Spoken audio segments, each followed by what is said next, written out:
আমার স্বামী ৪ জন অচেনা লোককে এক রাতের জন্য আমাদের বাড়িতে থাকার জায়গা দিলেন। বাইরে প্রবল বৃষ্টি হচ্ছিল এবং আমি ঘরের মধ্যে আমার স্বামীর সাথে ঘুমাচ্ছিলাম। হঠাৎ সেই লোকগুলোর ঘর থেকে কিছু শব্দ আসতে লাগলো। আমি ভয় পেয়ে গেলাম, এই বুঝি ওরা চোর, আমাদের বাড়িতে চুরি করছে। যখন উঠে অন্য ঘরে গেলাম, সেখানকার দৃশ্য দেখে আমার গায়ে কাঁটা দিয়ে উঠল।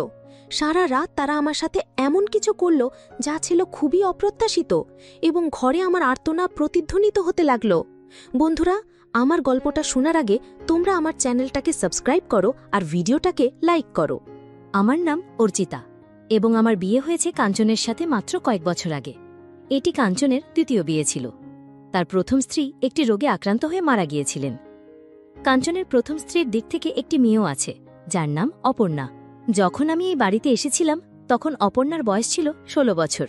আমাদের বিয়ের ৮ বছর হয়ে গেছে এবং অপর্ণার বয়স এখন ২৪ বছর। কিছুদিন আগে তার বিয়ে হয়ে গেছে।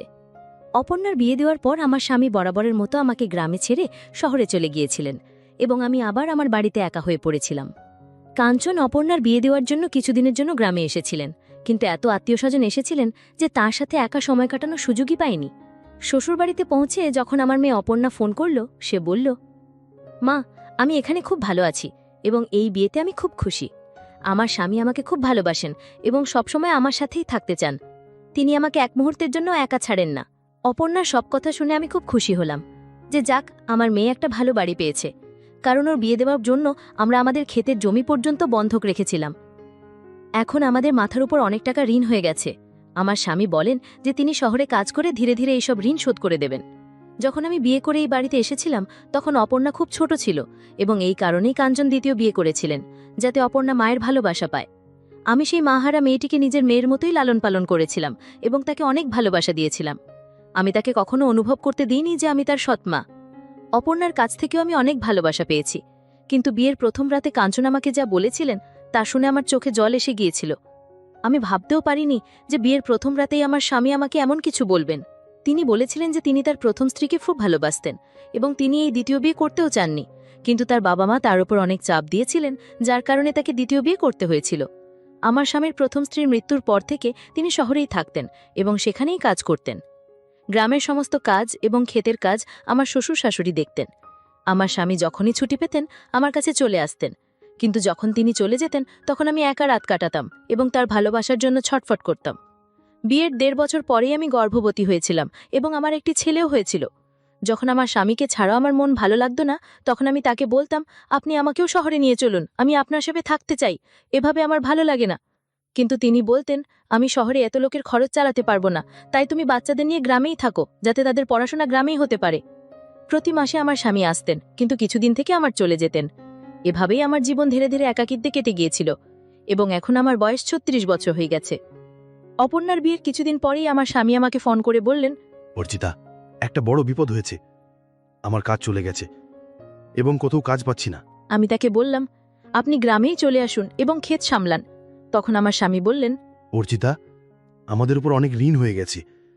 যদি আমি শহরে কাজ না করি তাহলে এই ঋণ কিভাবে শোধ করব? আর তখন তো ক্ষেত আমাদের হাতছাড়া হয়ে যাবে। আমি বললাম, এখন তো অপর্ণার বিয়ে হয়ে গেছে, আমি শহরেই চলে আসি এবং কাজে আপনাকে সাহায্য করি। শহরের লোকের এমনিতেই কাজে লোকের খুব দরকার হয় এবং আমি রান্নার বাসন ধোয়ার কাজ খুব ভালোভাবে করতে পারি।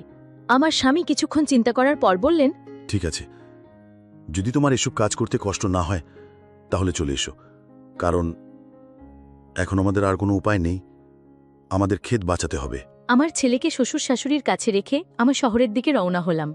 টাকার প্রয়োজনের কথা বিবেচনা করে আমার শ্বশুর শাশুড়িও আমাকে শহরে যাওয়ার অনুমতি দিয়েছিলেন। আমার মনে হলো অনেক বছর পর এবার আমার মনের ইচ্ছা পূরণ হবে। অনেক বছর ধরে আমি আমার স্বামী কাঞ্চনের ভালোবাসার জন্য ছটফট করেছি এবং এখন সেই ভালোবাসা পেতে চলেছি।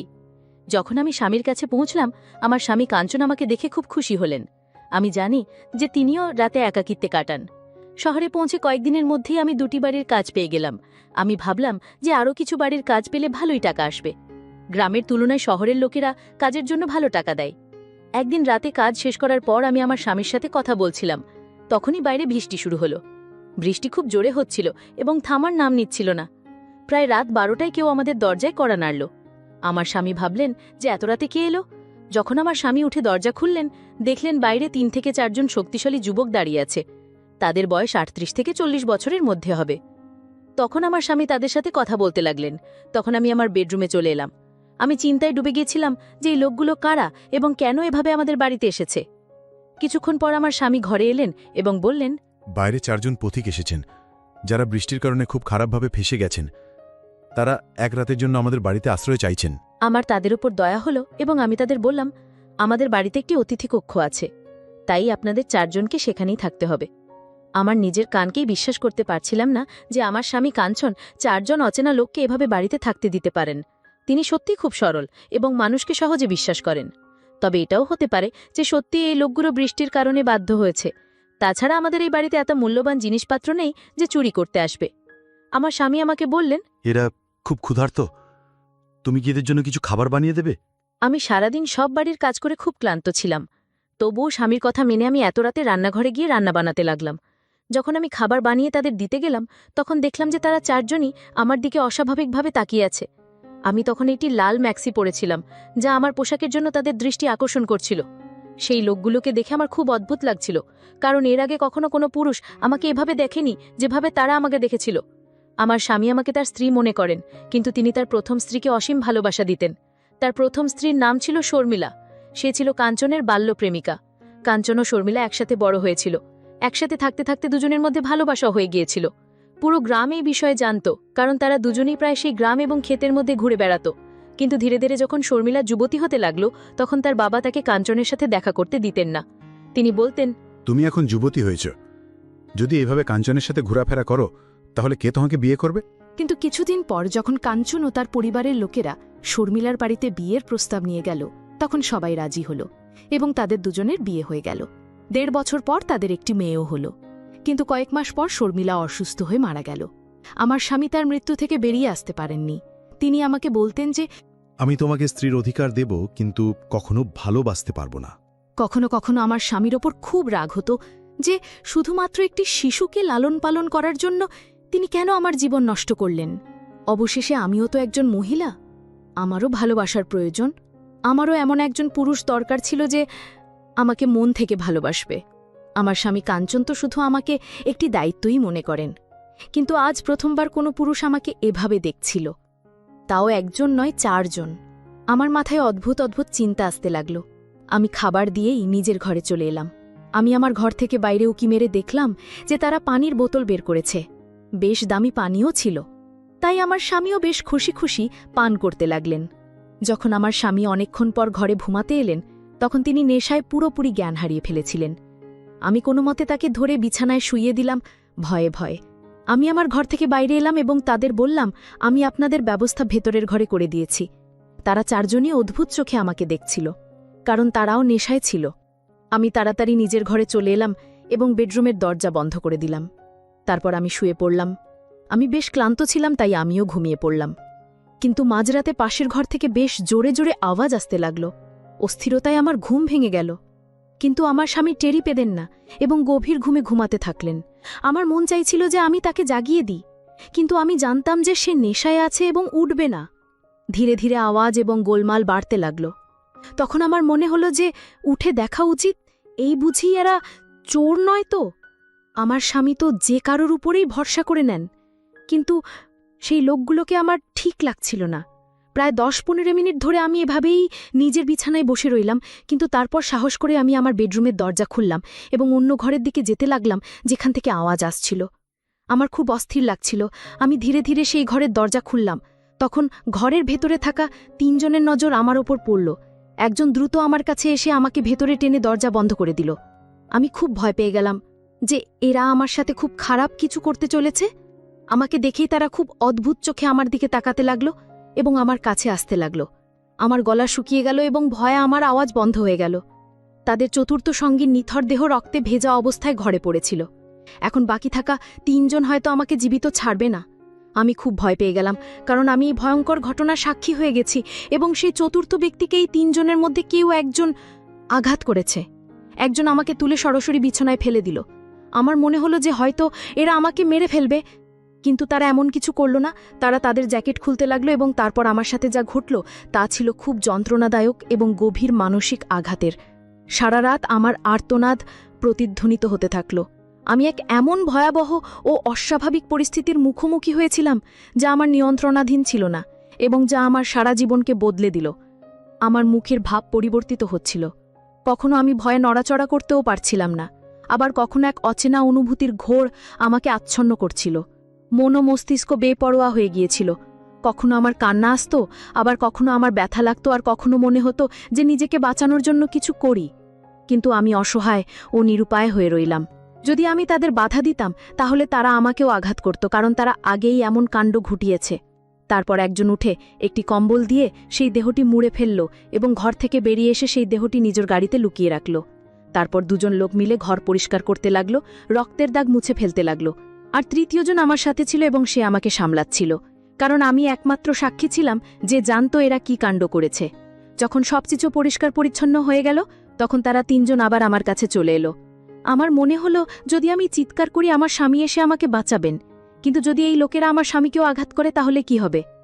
যে শাস্তি একটি অপরাধের সেই শাস্তি তিনটি অপরাধেরও শাস্তি তো ততটাই মিলবে।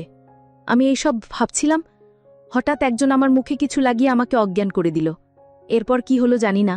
সকালে যখন আমার চোখ খুলল তখন আমি নিজের বেডরুমেই ছিলাম এবং আমার শরীরে সেই লাল ম্যাক্সিটি ছিল যা আমি রাতে পড়েছিলাম, আর আমার চারপাশে লক্ষ লক্ষ টাকা পড়েছিল।